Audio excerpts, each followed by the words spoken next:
Hi, you guys. Thank you for coming out. We're so excited to be here. We had a whole debate about who would take the sun, and I'm really regretting it now. Thank you. That's a girl's girl. Michael took the sun. They tried to put us in the sun. No, we were like, absolutely not. No way. We are so excited that you guys are joining us for a live show recording of the Bossticks, our new rebrand at Inc. Founders House at South by with Emma Grede. Emma has been on our show. This will be the third time. You must really like me. I'm like, come back. Nobody else is saying yes. The Bosticks really love me. We do. We really love you.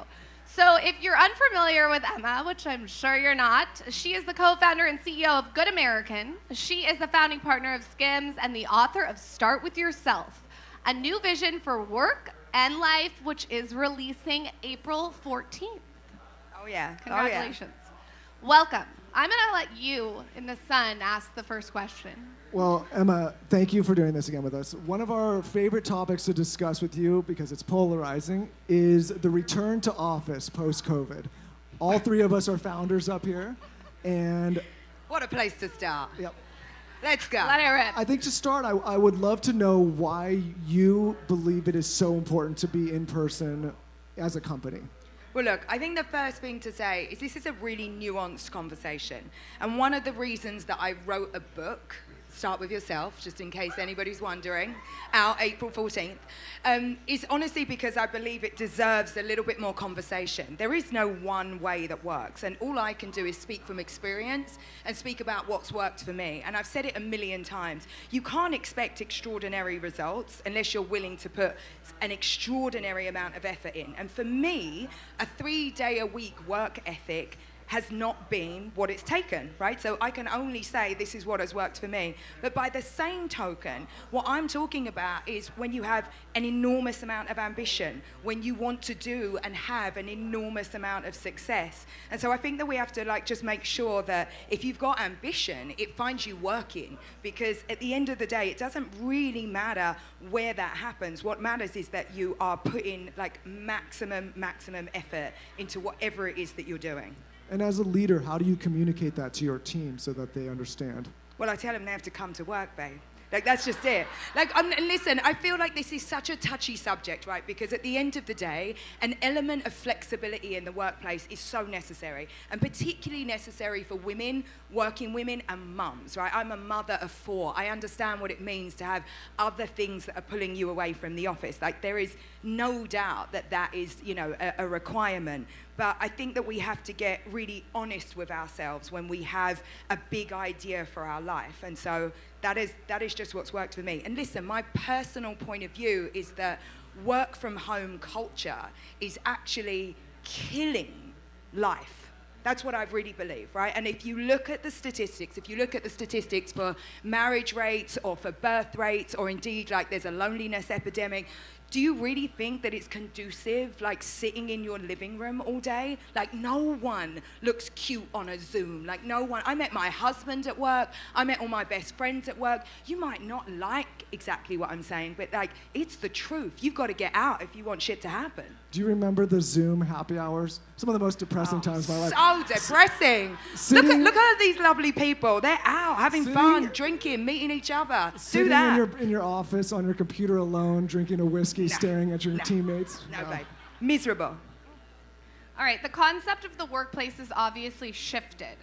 What has actually changed about how people work and learn, and what do you think has stayed surprisingly consistent? Well, here's the thing, relationships are everything, and I don't think that's changed. What's so interesting, I just came back from London, and I did a giant press tour. I interviewed with 3 people that used to work for me.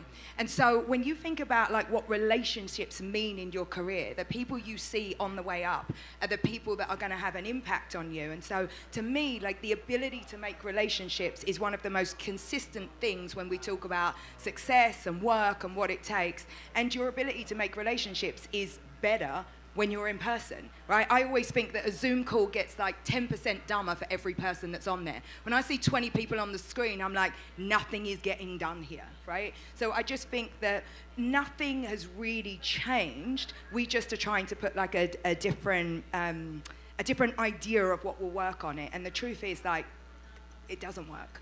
No, and you've talked to us before about how much you've learned from previous bosses just by being close to them. Proximity is everything, guys. Like, proximity and visibility is what is going to make the difference between, you know, success and not having that much success. And I don't really think people want to say it, but my honest viewpoint as a person that employs hundreds and hundreds of people is that you are not in line for the same promotions or pay increases when you are out of sight. Out of sight is out of mind. I'm working with the people that are in the room. Yeah, no, I hate to say it as an employer. When I walk in and I see somebody, I take notice, and it stands out. Of course you do. Of course you do. On the you do. reverse of that, staring at a screen with a bunch of faces, it's hard to pick up. None of us operate that way. You feel people's energy. Even for our show that we do, Lauryn and I, we refuse to do it remotely. We won't do it over, no matter who the guest is, it has to be in person. I agree with you.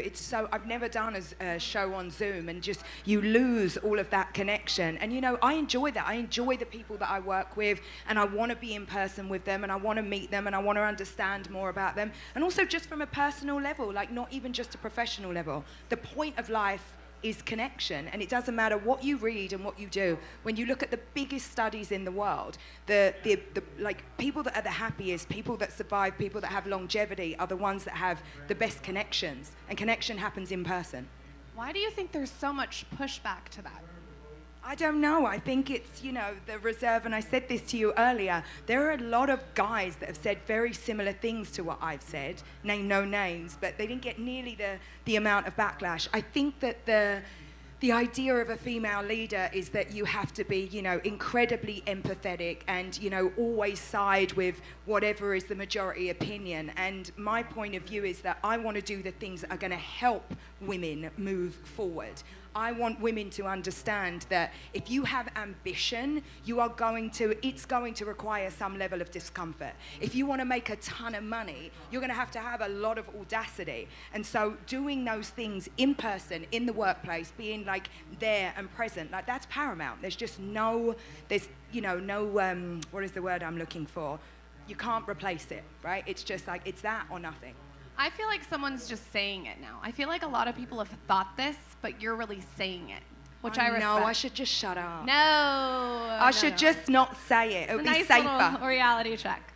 So at Good American, you require 5 days in the office. In case anyone wants a job there, it's 5 days, just so we're clear. What do you think is important when it comes to founders intentionally building into their own fast-growing teams so ambitious people can thrive?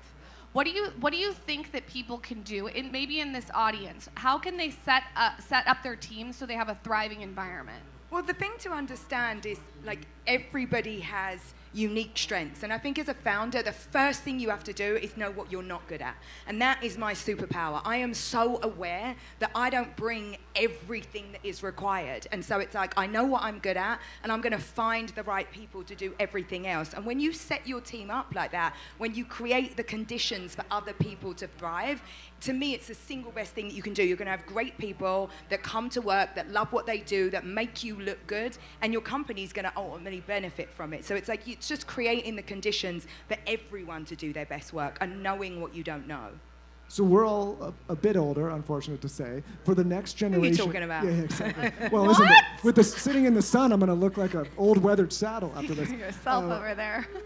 For the generation that's entering the workforce that entered remotely or at a time that wasn't in office like many of us, how do you set them up for some success and explain kind of where things are going and how they should think about it so that they don't feel resentful? I mean, listen, I think that young people get a really bad rap. I have plenty of people in their 20s in my office that are doing the most extraordinary work and come with their eyes open, their hands up, ready to, like, you know, care about what's happening in the world and do really hard work. So I don't like to kind of blanket coverage all of Gen Z because that's not my experience in my own organization. But again, I think talking about and being honest about this is what's worked, this is how it goes, and also having like extremely clear expectations. I think anyone who works with me or for me, they never have to guess what I'm thinking. it's written on my face. I asked you. I have very, very clear and high expectations for myself and for my team, but it's really shared, it's really communicated. And so I think as a founder, your job is to communicate the vision and bring everyone along with you. And the right people for your organization will get that. And if they don't, they're not the right people. I think that's so smart that you have a high expectation for yourself, which is like it's really like the whole culture can feel that, and then they level up as well. Yeah, and I just want to say, also being the example, right? I leave the office every day at 5 p.m. because I have 4 kids and I want to get home and have dinner with them and do bath and bedtime. But because I do that, I've created the conditions for everybody else to leave at 5 p.m. if they have kids, if they have a parent-teacher conference. So you really have to model the type of behavior that you expect and want from your staff, and it works. It's a two-way street. There is a lot of criticism on hustle culture right now. What? Who are they? A lot of criticism. The Soft Life crew. I know them. I see them. What is the Emma opinion on hustle culture? Listen, I just don't know any other way. What works? You guys have a business. I don't know any other way. And listen, no one's saying kill yourself, exhaust yourself, but it's like for a period, you're going to have to. Like, you want to get ahead, there's always someone willing to work harder than you. And so my experience is that for a time in your life, that's necessary. But what you have to understand is that life is long and it comes in seasons. So for a minute there, it's like you're going to be all in, pedal to the metal, 150%. And then you're going to have a time when you can, like, take it easy, lay back. There's a time when perhaps you'll have a kid like I did and you have no choice. It kind of takes you out for a piece. So it's just like understanding that life is coming in seasons, but like don't expect that there's like a period of non-work and then some like magical rainbow at the end. I haven't found it. Yeah, I personally get irritated when people aren't as forthcoming with this topic as they should be. If you look at Emma and admire what she's done and want to emulate it, or what Lauren's done, it didn't just happen and fall on your lap. And so I think it does a disservice to people when they're not honest about the sacrifice and hard work that it takes to build extraordinary things and extraordinary lives. And we're lying to people if we're saying, hey, you could just kind of have it all and take it easy and don't worry about hustling. Like, your competition is hustling their ass off. Yeah, I mean, 100%. And I do think that there's trade-offs, right? There's just stuff in the kind of time that you have to look at and say, these are the things that I give for this moment. And so I think my whole life has been this series of things that I really wanted to do that I didn't do because something else took precedence. It's like you have to figure out your goals and say no to everything else. And I honestly believe that usually what you're trading off is something you'd really like to do. And that's the difficult thing. But, you know, I don't think you get anything without giving an enormous amount in return. Amen. Where do you see women founders holding themselves back? Ooh. Ooh. Listen, I really believe, and this is from somebody who really puts their money where their mouth is, because I invest in an enormous amount of female founders. I think the one thing that we have to understand as women is that we have to put money in the center of our plans. You don't get anywhere hiding behind soft ambition or performative purpose or like kind of shy ambition, right? You have to say the purpose of creating a business is to make money. And when you do that well, you can pay people well, you can give them good bonuses, you can do work in your community, you can give back to nonprofits, but it comes after profit. So the money has to come first. And oftentimes I will get, you know, a business plan and it talks for 5 pages about all the things that they're going to do, all of the give back. And I'm like, but where's the profit? Where's the money? What I want women to understand is that you can do deeply meaningful and impactful work and care about money. You can care a lot about money and other things too. And so put money in the center of your plans, because when you avoid the subject of money, guess what happens? The money avoids you. So you got to put it right there in the middle, be really blatant and, you know, what do we talk about? Audacity. Have the audacity to say what you want and, you know, don't ever be one of those people that's like, you know, if I just do great work, the money will find you. It won't. The money never finds you. You have to go after it unashamedly and be extremely focused on it. And those people that do that, that don't hide behind performative purpose, those are the ones I see winning over and over and over again. Where do you think that shyness comes from, particularly with women? You know, it's social conditioning. There are a myriad of reasons, and by the way, none of it is our fault, I will tell you. But the important thing to understand is that, and this is another reason I wrote this book, we have been kind of culturally programmed to believe a bunch of stuff that's not true. And so with this book, with Start With Yourself, what I'm trying to do is dismantle a lot of the rules that are there that we don't need to abide by. And so I want you all to go out and buy the book, but really importantly, you have to realize what is real and what is just something you've been told. What is the truth of the matter, and how do men get to operate versus the ways that you might think you need to do something, because I promise you it just isn't the case. What's a non-negotiable for ambitious people? If there's people in this audience who have an idea, what are the things that the recipe that makes up someone who has a lot of drive? Well, you know what I think? I knew I was going to write a book about building a brand, starting a business, you know, leadership, marketing, all the great stuff. And I kind of wrote it like the wrong way round. I did all of that, and then I came back and I was like, why am I able to do that? And it's really because I don't allow my emotions to control my decision making. What I see that holds people back so much is fear, you know, guilt, those emotions that bubble up and they take control of your decisions before you even get out of the gate. And so if you have an idea, if you want to do something, you've got to do it. It can't live in your head. It can't live on your desktop. You've got to go. And a lot of people feel like, you know, I don't have the money, I don't have the background, I don't have the education. None of that matters. You've just got to go, and then you iterate, right? You change on the way up. None of the things that I've done are in the same shape as when I've started them. So it's like, just get out of the gate and do something, because an idea in your head or on paper is not the same as an actual business. You say you invest in a lot of people, which we know you do. What do you see some of the biggest mistakes young founders or new founders are making when they're starting a business or building a team? Well, you know, it's easy to make mistakes. I think the problem is making a mistake and then letting that hold you back. Because I make mistakes even now with all of my experience every day. It's that resilience that just goes, I made a mistake, I'm going to move on. It's not you that's wrong. Like, the thing didn't work out. It's that culture of like blaming yourself and then thinking, I'm not fit for this, I'm not the right person to run a business. It's like, yeah, you are. You just made a mistake. And so I think the ability to like make a mistake and move on, to get up and just go and do something else, that's what actually is the difference between people that are really successful and people get stifled. What are the things that people can do in the audience to start with themselves? If the concept is so simple, but I want you to explain it from your bird's eye view perspective.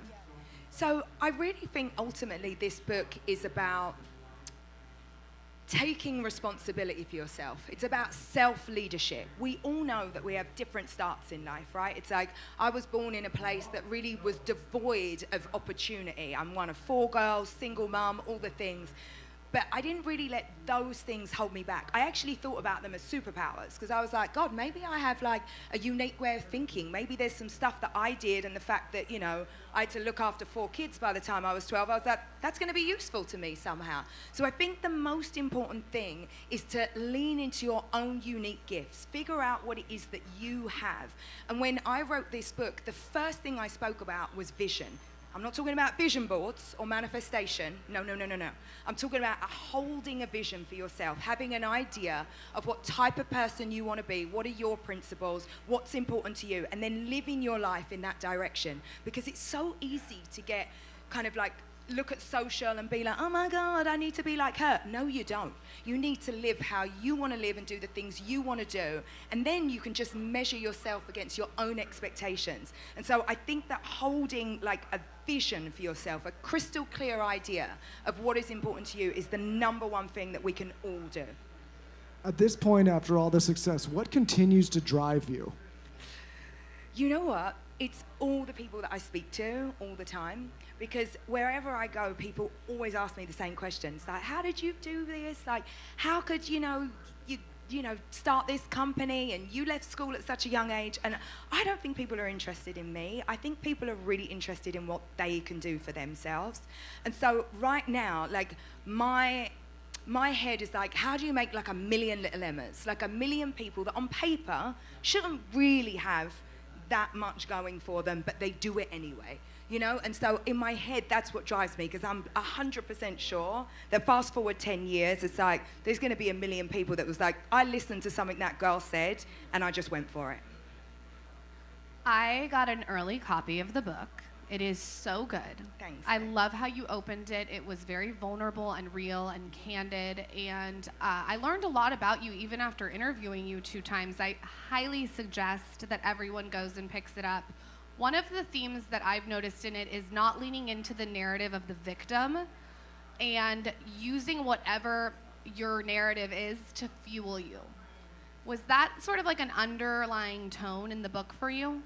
Yeah, I think it really is, because I feel like so many times in my life I have felt like sort of not necessarily a person that has like imposter syndrome. You know, it's like I was raised by a mum who said this brilliant thing to me. She was like, Emma, you're not better than anyone else, but nor is anyone better than you. And I really believed that. I was like, nobody's better than me. I can do anything. And that was such a good foundation for me. And so in my head, I really, really believed that. But I also believed that nothing was going to come to me for free, that everything I got would be as a result of something that I did. And so I've just decided that, like, ultimate self-responsibility, like everything that I do, and I mean everything, the way you speak to someone in the street, the way you treat your staff, the way you get up in the morning and what you decide to think, the way you come into the office, the way you deal with problems, all of that is my responsibility, and all of it is mine to control in a way. And I feel like the minute you do that, something kind of magical happens. Like the minute you take control of yourself and say, everything is my fault and everything matters, something incredible happens. Emma Grede, you're a legend. Thank you for doing this. Let's give it up for Emma, everybody. Where can everyone buy your book? I suppose you can get it on Amazon or emmagrede.com. Please buy it. Please tell me what you think. And thank you to everyone. Thank you, guys. Thank you. Thank you. Start with yourself.